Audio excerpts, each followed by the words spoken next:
at MSG on November 2nd is going to be the BMF title on the line. The Bad Mother, can I say it one time? Fucker. Title is going to be on the line. Nate Diaz is going to face Jorge Masvidal. I'm assuming at 170. They haven't clarified that as far as I know. They have. It's okay, so it's going to be 170. It's going to be a welterweight title fight. I'll pitch to you here, Brian. Why is this so great? For every possible reason, but the core outside of the glitz and glamour of what it makes it so great, two action fighters, the most gangster fight ever booked, the core of what makes it great is because it's a dramatic shift in disposition and theory from where UFC was recently. UFC had gone corporate. They'd gone to a degree anti-fan when it comes to the matchmaking, more about let's make the biggest business match. If you gave the keys to any Jamoke fan sitting on a couch somewhere and we're like, go ahead, MSG's yours, what match are you booking? Yeah. They're gonna go, oh, I want that crazy guy with the three-piece and I want Captain Gangster Nate Diaz and I'm gonna put them together and I'm gonna bring a bong and it's gonna be at MSG and it's gonna headline and a 5-round main event. Where do I sign up? This is such a give back to the fans. This goes against the recent philosophy of we can't have a main event in which we float out a belt that doesn't matter. Now I get that they're kind of floating out a belt that doesn't matter, but hold on. It's declarative. But the way that they're doing it is so fan friendly. And I know there's a whole BMF spinoff that I want to have this talk with you, but just at its core of what this fight is, a main event. And for anyone saying, oh, this fight doesn't have a storyline though, there's no hatred. I don't need hatred in storyline. That is for pro wrestling. I get down for pro wrestling, all right? I give a shout out to my brothers on welfare down there, right? BC cares if no one else cares, even though we can't talk about it on this show. But my point on that is this is a Super Bowl of being a fan. This is everything we would want. Thank you, Dana. Here's what's amazing about it. What is the UFC's brand in terms of an MMA promoter? Well, yes, they're the best. Okay, but more than that, their corporate efficiency meets law and order. That's what they like. They like the conveyor belt of content constantly churning. They like the fighters to say yes, whether it's you're going to take this fight in that place for that amount of money. Just everyone say yes. Let's keep this rolling. Everyone gets in line. Everyone says, okay, no problem. You got, well, I would say Jorge is pretty good about doing that kind of thing, but you got, he can float that brand that he's not. He's the outsider, the guy who, like Kimbo Slice, was fighting in the streets. And then you got Nate Diaz, who is the anti-law and order candidate, the anti-hero, as the New York Times called him. Putting those two together is everything that the UFC typically is not. And used to do. And used to do. But they have completely gotten away from. But the fan demand, what is the promoter's responsibility? To make the fights that people want to pay money to see. Well, I got good news for you. You can do that. And you can also, it's not like you're putting on Logan Paul versus KSI. You're putting on two world-class athletes, two world-class fighters, who, by the way, in the case of Jorge Masvidal, rank near the top of that division. It can get sticky and complicated if you lean on this as your business practice. But for a one-off, and they're going to make a decorative belt for it, this is the UFC for once, getting out of their own way. Yes. And listening to what the fans demand and realizing you can have a little fun and it doesn't damage your product. When you heard the news, Luke, is the equivalent of finding out mom and dad get high and they watch Faces of Death too? I mean, is it really it's like, oh, we can party now? What's going on here? I thought for sure, because during the week you had that interview with Brett Okamoto and Dana White, and he was like, I don't even know where Nate Diaz fits in the big picture. We might be 3 more years when you hear from him. I'm like, not if you give him the Masvidal fight. This ain't UFC Saskatoon. They're giving him the keys at the world's most famous arena, yes. At MSG, where they fought for years to get in that building. And once they did, they set records every time they have a show there. They're giving Nate Diaz the ball, and they are transitioning to the BMF, creating essentially this badass gangster world wrestling title that I actually hope they go the distance and actually create a belt to put on. Is this MMA's turnover chain? You know the turnover chain? I don't know this. Jesus Christ. You watch pro wrestling, you don't know anything about college football? No, I don't know what a turnover chain is. Oh my God. You know what? Literally, you sicken me. Legitimately sicken me. How do you not know what a turnover chain is? If you score a turnover, you go back to the sidelines, right? Let's say you pick 6 or whatever. These Division I programs will give you this giant, gaudy, ghost face killer kind of chain you get to wear, and then you get on Sports Center and everyone says you're a legend. You put it on Instagram, and then you never seen this turnover chain? Everyone here knows what the turnover chain is except you. I live in a small bubble, but this BMF title, it kind of feels like the UFC super fight belt, which I used to love the crap out of. It was okay. Back in the day, the old Dan Severn bit. Yeah, we do tournaments, but you know what? Let's make really fun fights that the people want to see. Yeah. So let's rematch Shamrock and Gracie and put this super fight belt up. So here's my hope for the BMF thing. I hope it's a tongue-in-cheek joke, but to get serious for a second, I hope it is a title, Luke, where It can be open weight, and it can be as long as you get 2 crazy MFers in there, and the guy who has it at the moment is willing to fight another crazy MFer close enough in his weight class that it's just a fan Super Bowl every single time. Dana. And it's no different than when we used to say, hey, who cares what weight class Conor is in? Let's create a Conor pay-per-view belt. He's the pay-per-view champion. Let's just match him up with the biggest star. It's kind of like that, but you're going to end up having your 165 division without actually having it. Because it turns out that most of these fights are going to be between lightweight and welterweight, but I love the creativity that you can have. Anything that makes you feel the old early UFC semaphore vibes, I'm down for that. 2 fights in a row, Diaz has booked his own fight. Kind of interesting to note here. Very quickly, because we have to move along. What's it going to look like, Luke? We can't move along that quickly. Oh, no, we have to. What should the BMF look like? I don't know. I haven't thought much about it. All right. By the way, shouts to Boss Logic. He had a mock-up of his what he thought it should look like. Actually, it's pretty cool. This fight, though, is going to take place the same day as Canelo versus Kovalev, November 2nd. I think it's going to happen on the other side of the country. Vegas. Here's what's interesting. If you wanted to be a cynical fan, Brian, you could frame it as UFC's frivolity versus boxing attempting something legitimately serious in terms of historic greatness. That would not be a fair framing. Do you think the boxing world's going to try to do that? What's going to be the bigger fight, and is there going to be antipathy between the worlds, or is it just 2 segmented populations at this point? It's going to end up being 2 segmented populations. There's crossover there because there's so much celebrity involved in Nate Diaz and Canelo Alvarez. I hate this. I get where we're at with so many people having TV deals and big fights in both sports. There's naturally, you're going to see promoting against each other. We see that a lot. Big UFC card going up against a pretty good boxing match. But this is arguably the biggest boxing pay-per-view of the year from the idea of like potential buys, although it would be on DAZN, so there's no pay-per-view buys. You get my point though.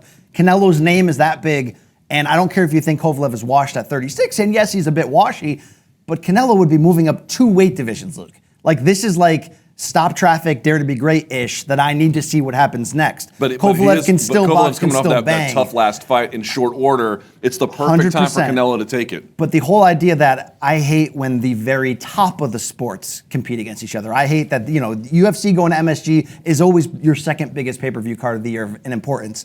And now it's essentially going up against the 1 or 2 biggest boxing card of the year. That sucks. That makes us choose as fans. It makes us choose as journalists which one we're going to cover in the end. Your question of which one is actually bigger, though? Barely the Canelo fight. Ooh. Because here's the thing. Canelo as a singular entity moves. He is the biggest of the 4. So between Diaz, Masvidal, Kovalev, and Canelo is by far the biggest. And this is a rare sequence where somebody is taking a giant gamble for no other reason than greatness. They want to add another division. I mean, look, dude, Canelo's got balls. All right, can you comment publicly on this? Can you speak of the man's satchel? Like, this is insane what he's doing right here. I know the guy's a little bit old and washy. He's moving up 2 weight classes. He's moving up 15 pounds to take this guy out. Canelo's old and washed?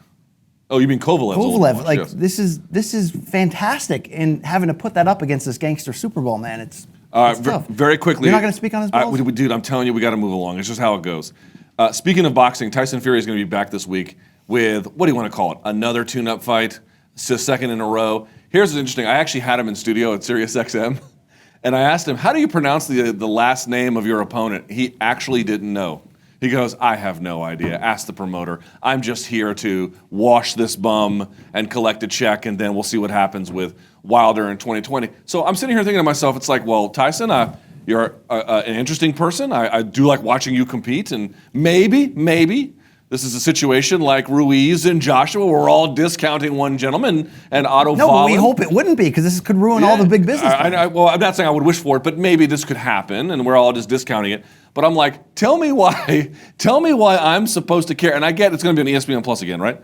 Tell me why I'm supposed to care if, Tyson, you don't even know how to pronounce the last name of your opponent. And I get what his explanation was. If you look around the division, he didn't say it was the best available choice, but he did make a credible case that there were a lot of people who were already booked for other fights or blah, blah. And again, you can argue with that a little bit. There is some merit to it. Here's where I argued against that. Hold on, there's some merit to it. But the point being is, if asking, do we care? I'll be honest with you.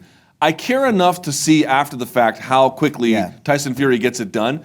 This is the very opposite of appointment viewing. They're just making us wait for the fights we really care about. December 7th will, I guess, be the first one when Ruiz fights Joshua again. If you want to watch Tyson Fury, knock yourself out. I'm going to wait to see what happens on SportsCenter. Yeah, it's just for the shits and giggles of the show and to see what happens. But ultimately, this is, it's heavyweight boxing, which means we finally have stars. We finally have viable contenders. We just had Wilder Fury in December. sold good pay-per-view numbers, was insane to watch. And now we're kind of stretching out and slow moving it here. From ESPN's perspective, you signed Tyson Fury. I get why they want to put him in 2 fights first to sort of set him up as a potential pay-per-view brand when you do the scheduled Wilder rematch next February. But they're putting him twice on ESPN Plus. I get it builds their subscriptions potentially, but wouldn't you put him on regular ESPN if you're potentially building him into a pay-per-view star? They put Lomachenko after the Heisman Trophy scenarios, and that always did well for them. Number 2, here's the deal. Tyson Fury had 2 gimme fights last year when he finally came back. Then he went against Wilder, and you know what? He beat him. He didn't get the win, but he beat him. The fact that we have to go back and see him fight the Schwarz a couple months ago, may the Schwartz be with you on that one. And now against Otto Wallin, who may be someone, he's 6'6", southpaw, has got a Olympic amateur background, but doesn't scream that it's going to be a competitive matchup. And you know what? I almost don't want it to be a competitive matchup because we want the big fights to come. I just hope that the powers that be here at heavyweight don't screw this whole thing up. And the problem is that there's too many powers that be. There's too many networks and promotions all sort of going, hey, heavyweights are back. This works again. Let's all try to play together. I want to get to Wilder Fury too, but we got to get through this fight. We got to get through in November when Deontay Wilder has a very tough matchup against Luis Ortiz the second time around. Tell me why it's very tough the second time around. Subsequently, I have not. Okay, so the first Ortiz fight was competitive. Yes. What has happened since that fight to let you believe the second one would also be competitive? Because Deontay Wilder is still the same guy he was in the first fight. So what does that mean? He's got historically great power. He's incredibly exciting. Not a great boxer, not a great technical fighter, allows other fighters to have success. And what we saw in that first fight was Ortiz, who does have the Cuban background and is also big and tough, also old, but also big and tough and has power, had Wilder on the verge of being knocked down and out midway through that fight, had him hurt, was knocking him from pillar to post. And we saw Wilder dig deep and we saw him pull that fight out. Ortiz fatigued late, which happens in a lot of Wilder fights, and Wilder put him away. Right. Second time around, it's a sexy matchup where the same thing can happen over again, essentially. Ortiz getting a second chance at this because he fought so well. I love that fight. I want to see that fight. I want to be front row for that fight. I also want to get to Fury Wilder in one piece, though, at the same time. And that fight was so good in December. Why are we waiting another year to do that a second time? The signal-to-noise ratio in boxing, where how much nonsense you have to put up with to get the sweet stuff, is extraordinary. It's one thing I'll give benefit to in mixed martial arts. There's a signal-to-noise ratio in that. I did see UFC Uruguay. I can tell you there's a whole lot of it. But on the other side of things, there's just it's just a little bit more bang for your buck in terms of consistent matchups between ranked guys. And of course, that's from a function of a bad business model for the fighters. I'm just saying, as a fan, Jesus Christ, man, the boxing world asks so much from you sometimes. Oh, it kicks you in the stick constantly. I had Tyson Fury on my State of Combat podcast on CBS. He hung up on you. He hung up on me. He was off the rails. It was MFers left and right, no real tangible questions. But when I asked him all these promotional business questions, why are we doing this? Why are we scheduling 2 fights in between?